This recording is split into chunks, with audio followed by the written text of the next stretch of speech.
देखिए एक जानी अपनी मर्द से बड़ा परेशान होके कहतरी साझे का निकल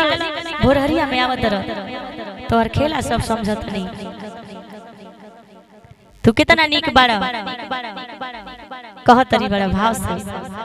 अपनी सैया जी के कि छिहत्तरा बाड़ा तू छिहत्तरा बाड़ा कि हमारा खातिर बढ़ाव तो खतरा बड़ा कि राजावा राजावा